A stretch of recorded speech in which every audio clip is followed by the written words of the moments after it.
Are you afraid of the dark? Don't be. Because the darkness is not the opposite of bliss. It's where bliss is born.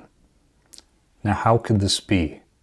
Doesn't bliss usually come directly from our soul, directly from the light that we truly are, from the things that we love and the things that set us alight? Yes. But the darkness is also the greatest catalyst and the greatest evolutionary push to awaken us to our bliss. Now, there's two types of darkness that take its form in my life, and I think it's the same way with other lives as well.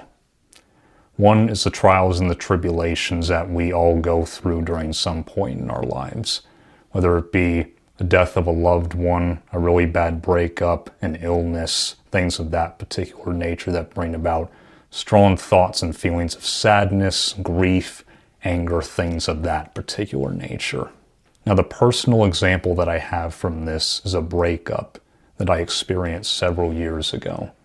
At the time, I thought she was my soulmate. I thought she was the person that truly understood me and that completed me. And when I lost what I thought was that piece of myself that I needed, and shattered right in front of me, I almost couldn't take it. I felt powerless, and I felt completely detached from life. And I think you've felt this way as well before. You feel like your whole world is falling apart. You feel like you can't go on, and you can't see the light at the end of the dark tunnel. However, it's through that gut-wrenching, powerful sadness that I realized that I was looking for something in completely the wrong place. And this realization came from my lowest time in that breakup period. I was just completely overwhelmed with grief, and my egoic mind was swirling thoughts and feelings of guilt and shame that I somehow caused a misunderstanding that ultimately was the demise of our relationship. My egoic mind convinced me, almost, I came that close to contacting her again to try and make amends, or at least try to set the record straight so we can leave more peacefully. But as hard as it was not to go forward with it, I didn't. Because there was a voice in my heart and my mind that told me, it's all right. Just let it be. It is neither of yours faults. Just go on with your lives. Now, some insights that I gained from it also, not only that we weren't aligned or we weren't vibrationally matched for one another, but I realized I had completely ignored my own self-love and my self-worth. And that I was really down on myself and blaming myself for a lot of things, even before the breakup even happened. Any little mistake that I would make day by day, it would bother me, and I would apologize for it, sometimes multiple times. Even with being with someone who I felt was the missing piece of myself, I still had a feeling of lack of self-worth, and that really said something to me. The truth is, a divine soulship is not about two halves coming together to try and complete each other. I realize that a divine soulship is really built on two wholes coming together to celebrate life in the most beautiful way. Not from a feeling of neediness or trying to eke something out from the other person that you feel like you need, but from the genuine overflow that you're more than enough and you're just there to share your happiness with them and them with yours. And to me, that's when true love is born. I truly believe that there is a lesson and a blessing in everything. Now, it may be hard to see right when you're going through it. You're like, how in the hell can this be good for me? But when you give yourself some time to grieve, and you can eventually step back from the egoic thoughts that are clouding your mind, your light will illuminate the answer. And when you're ready to receive it, you will. So trust it. Now let me ask you something. What is the darkest moment in your life that brought about the greatest blessing? Let me know in the comments below. I'd love to hear it. I love having deep conversations about life, and I always want to encourage that here. Now, the second form of darkness is none other than the unknown itself. What will happen if I take that leap? What will happen if I take that opportunity that's presenting itself to me right now? What will happen if I ask her out and have that courage? It's the fear of what resides on the other side of either that frightening or that beautiful facade.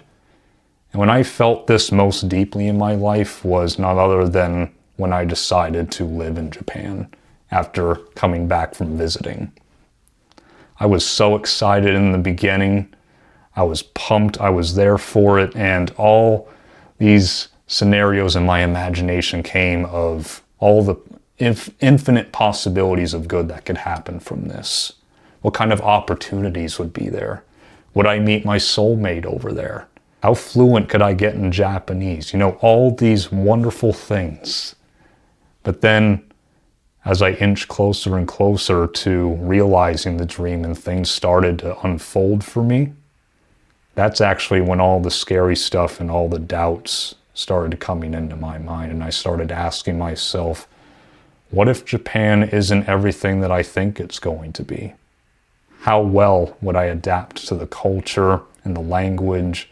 Was it truly for me? And did I really want to leave all of this behind? My loved ones, my job, the things that I loved, all that I had come to know. Was I ready to let it go? And at one point, I almost convinced myself that I didn't want to go. But thankfully, my loved ones pulled me out of that. They made me see the truth and brought me out of that fog. And I knew in my heart that if I didn't go, I would regret it for the rest of my life. And that's no way to live. Because if I didn't go, then I'd be thinking of all the good things that could have happened. What if, what if, what if? Don't do that to yourself. Through that experience, I know that it was the best decision that I ever made in my life. I'm more sure of myself than I ever was before. And I know that I can conquer anything that comes in my way. And you yourself are proof that you can conquer anything that comes into your life. Now I encourage you to not run away, but embrace what I call the blissful dark. Now the blissful dark to me is a state of consciousness or a time in your life where your light has the opportunity to shine the brightest. You feel like everything is dying around you. Your whole life that you had known it is dissipating around you, and the only entity left standing is you. Now, I felt this right before I left for Japan. I'd given away my car, sold most of my stuff, and I had to let go of the environments and the habits that I had for so long. But when you have the courage to face yourself, forgive yourself, and embrace what's trying to emerge in your life rather than what's dying, you activate the divine spark in you.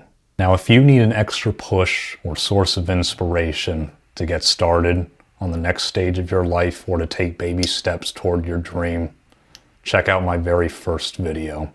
I hope you find something that sparks something in you. Thank you for watching, and just so you know, you matter. I believe in you. You are magnificent. Love you all. Mata ne. See you soon.